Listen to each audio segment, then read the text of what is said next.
Hey guys, this is me, Texas Stars, Texas Timberwolves, or Mississippi State, as you might know. I'm here to talk about the new teased update for Retro Bowl. I don't know if you guys follow the official Twitter account for Retro Bowl or have seen it yet, but there was a tweet that mentioned or I guess hinted at, that there was going to be a new way to spend your coaching credits. Which, if you play in a league and you've played for a while, like I have in some of these saves, you're going to accumulate a ton of credits. I've got 230 here in my RBA save. I've got 90 on my RBCDL save.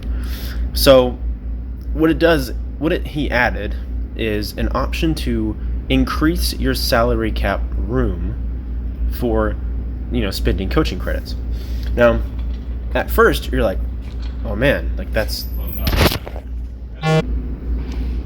But I'm here to tell you that this actually won't affect as much as you may think. Now, with this new update, it's an option to increase your maximum salary cap. In return, I believe it was teased to be 100 coaching credits to increase your salary cap by 50 million. Now, if you've played quite a bit, you know that some of the higher ranked players are pretty expensive. So if you look at my quarterback here, I've had him for a while. He's 31 years old. I drafted him as a rookie. He costs $50 million, but he will never go up. 50 million is the most I've ever seen anybody ask for. And I don't know if you'll see, but I'm right at 200 million. I've got all these guys. I've got everything maxed out. Now, the caveat to this is some people are like, well, I could add, 2 more defensive guys. These guys are 27 mil and 27... 30. Okay, so maybe like 1.5, right? Maybe a defensive guy and maybe like a tight end. That's pretty cheap. But what I'm saying is that it's not going to change much competitively because of the way that defense works. So the rating of your defense does not consider depth. So having 3, 4.5, or 5-star guys is all you need. Any more, and it doesn't count towards your defense. So what the game does is it rolls randomly amongst your defensive guys. For each play, it'll roll against one of them to see which one is going to make the play. So it rolls on shell, right? And then it rolls on your stats here, so tackling, strength, speed, or whatever. And that's why you see, oh, shell was not fast enough, or shell was not strong enough, or whatever, he missed the tackle. That's how that works. So it doesn't really help you at all to have more players. You just need better players. So having 3 5-star players that are close to being maxed out is better than having 5 3-star players. And that was confirmed by the Retro Bowl official account a couple months ago, was that depth has no effect on defense. So right there, I don't really need it. I mean, I could always add somebody for depth and say if somebody gets hurt, like boom, you got that guy. But it doesn't really affect the playability of my defense. Now for offense, you can have another star player person. I mean, obviously Pringle's not the best. He only costs 8 million. But again, you're not going to have guys that are costing this much all the time. So what all this is going to do, you're going to be able to keep these $50 million players for longer. Because I could just go right now. Now that it's this changed with another update, all these lower level guys. But I could grab this guy who's not horrible, but he's $22 million cheaper than my other quarterback. I can get rid of my main quarterback, this guy right here. Grab up this free agent that still is going to have max strength, and then another player for the same cost that I would have for this one guy. So my point being, I don't believe that more cap is going to equal better scores. Now, I may end up being wrong, and I may end up, changing my mind on this.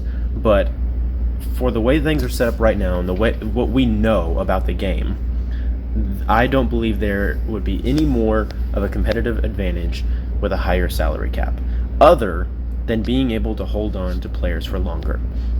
Now, in the RBCDL and the FCS and other leagues that have age or game caps on players, you're not going to this isn't going to be that big of an issue because your players won't stay for that long anyway. So if I go to my Mississippi State save and look at my roster, I mean, these guys have been playing for 57 games, 19, 57. I mean, these guys are all going to be in their senior years. I've already got 9 players, and these guys are all really good. I still have 48 million left in this save. Now, if you don't know, I ended up with the most PD in the entire league with 48 million salary cap to go. And I'm about to have to lose all these guys that are at 57 games. They can only play like one season and maybe I think 4 or 5 games. So I'm going to have to re-roll on those guys anyway and get cheaper guys through free agency. And, I can just buy this quarterback's 22 million versus he's already 22 million. So it really doesn't matter. So unless you're going to stock players for depth, I don't think it's going to add a competitive advantage during the game. Now, it might, I guess now saying that, it might give you an advantage when injuries happen. But if you're at this level anyway, I mean, your facilities are going to be high enough to where you don't even have to worry about injuries. Especially on medium, I never have to worry about injuries. I guess not on hard either. But I just don't see. I don't see. Now, of course, I'm not part of any league leaderships as of right now, so I don't have the say in what the leagues will do. But if you were to go based off of my recommendation, I don't believe that leagues have to really worry about anything with the salary cap because, I mean, it's just not going to affect too much. We've already discussed that depth does nothing for your team competitively. So it's just not going to matter all that much, I don't believe. But is it good for the game? Yeah, I would say so. I think leagues like the RBA, where you can keep players for longer, it would be cool because then you don't have to make those tough decisions and cut players that you want to hold on to and have them retire on your team. You don't have to worry about downsizing just to keep the players that you like. But in the RBCDL, it's not going to make a difference.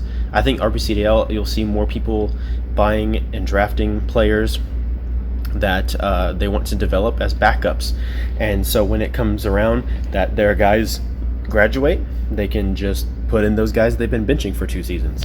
I think that is going to become a new strategy in the RBCDL, which, I guess that would help that. But again, that doesn't affect your in-game performance. So I don't think PDs are going to go up at all because of this. So I don't think leagues really have to worry.